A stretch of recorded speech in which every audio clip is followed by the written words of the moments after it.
Oke, kali ini kita bakal ngebahas sebuah fenomena yang, jujur aja, luar biasa banget. Coba bayangin deh, ada seorang pria yang hidupnya kayak punya dua sisi. Siang hari dia itu pekerja biasa, pekerja kerah biru. Tapi malamnya dia berubah jadi maestro gitar yang dipuja jutaan orang di seluruh dunia. Pertanyaannya, gimana ceritanya ini bisa terjadi? Jadi, di satu sisi, kita lihat faktanya. Seorang operator forklift dari Ponorogo, Indonesia. Sederhana kan?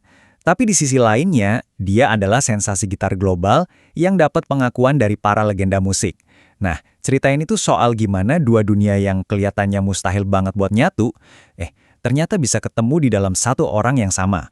Biar kebayang skalanya, kita ngomongin angka dikit ya. Perkiraan penghasilan dia dari YouTube aja, itu bisa sampai $580.000 setahun. Kalau dirupiahin, itu lebih dari 8 miliar loh. Tapi, yang bikin geleng-geleng kepala itu bukan soal duitnya. Yang luar biasa adalah, dia milih buat nggak ngubah hidupnya sama sekali. Sama sekali. Dan kredibilitasnya, wah ini datang dari level paling atas. Bayangin, Brian May, gitarisnya Queen. Orang yang bikin aransemen super rumit di lagu Bohemian Rhapsody, nonton covernya Alip Ba Ta dan bilang permainannya itu menenangkan. Ini bukan cuma pujian biasa ya. Ini tuh kayak pengakuan dari seorang maestro ke maestro lainnya. Gila kan? Jadi, siapa sih sebenarnya orang di balik semua ini? Yuk kita kenalan lebih dalam sama sang maestro forklift, Alif Gustakiat, atau yang kita semua kenal dengan nama Alip Ba Ta.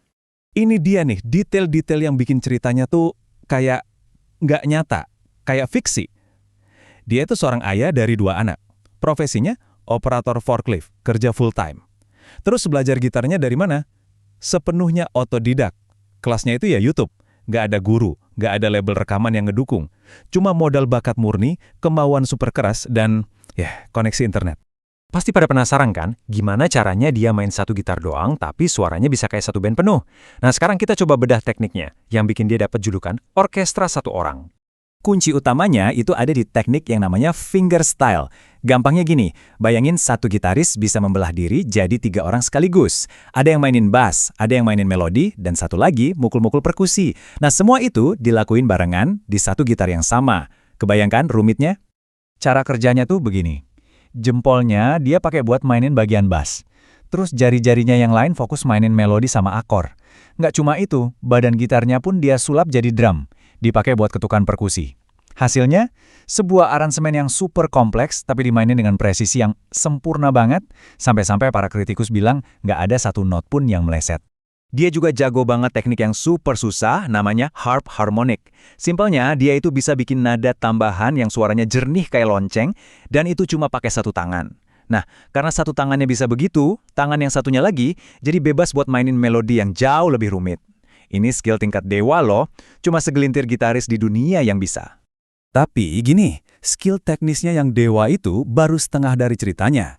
Yang bikin Alif Ba Ta ini benar-benar spesial itu adalah filosofi hidupnya, yang beda banget dari bintang-bintang kebanyakan.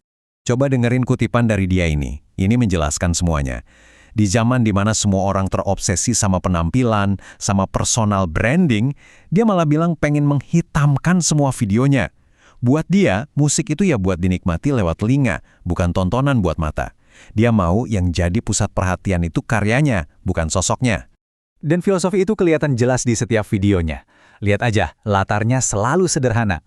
Cuma ruangan biasa, dinding polos, mikrofonnya juga cuma satu yang kecil. Biasanya temannya ya cuma secangkir kopi sama sebatang rokok. Dan fakta kalau dia tetap milih jadi operator forklift padahal bisa hidup mewah banget dari musik, itu buktiin satu hal. Buat dia, musik itu passion, bukan jalan pintas buat jadi terkenal. Dan justru keaslian inilah yang bikin orang-orang jatuh cinta. Oke, sekarang kita masuk ke bagian yang mungkin paling nggak kalian duga dari cerita ini, yaitu hubungan antara maestro gitar akustik ini dengan dunia video game. Yap, kalian nggak salah dengar. Iya, kedengarannya emang aneh dan nggak nyambung ya, tapi koneksi ini penting banget buat ngerti kenapa dia bisa dianggap sebagai pahlawan gitar versi modern. Jadi gimana ceritanya musik akustik yang santai ini bisa nyambung ke dunia game yang serba cepat? Jawabannya ada di sebuah game namanya Clone Hero. Buat yang belum tahu, ini semacam penerusnya game legendaris Guitar Hero. Di sini komunitas fansnya bisa bikin level permainan sendiri buat lagu apa aja. Nah, di platform inilah kejeniusan seorang Alip Ba Ta diabadikan secara digital. Jadi gini, Para fansnya itu dengan teliti menerjemahkan setiap not super rumit yang dimainin Alip, terus dijadiin level di game Clone Hero. Nah, karena musiknya itu kompleks banget, level-level ini jadi tantangan paling akhir, paling susah di game itu.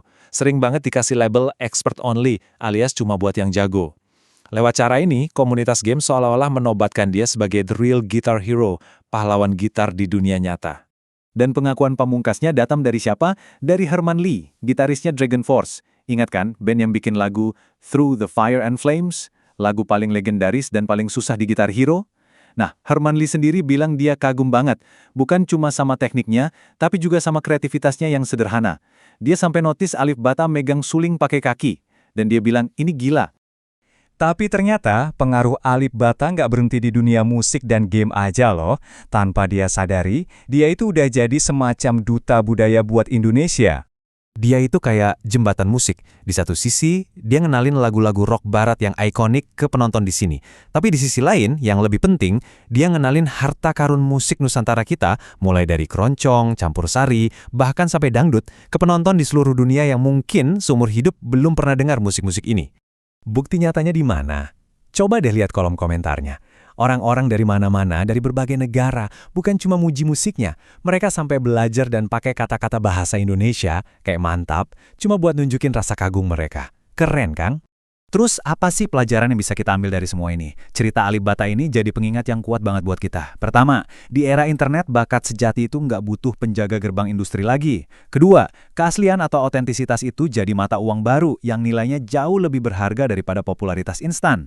Dan yang terakhir, musik sekali lagi membuktikan kalau dia adalah bahasa universal yang bisa nembus semua batasan. Ini semua akhirnya membawa kita ke satu pertanyaan terakhir. Di zaman di mana ketenaran seringkali dibuat-buat, di mana citra itu direkayasa, jangan-jangan keaslian, kejujuran yang apa adanya seperti yang ditunjukin sama sang maestro forklift ini sebenarnya adalah kekuatan super yang baru?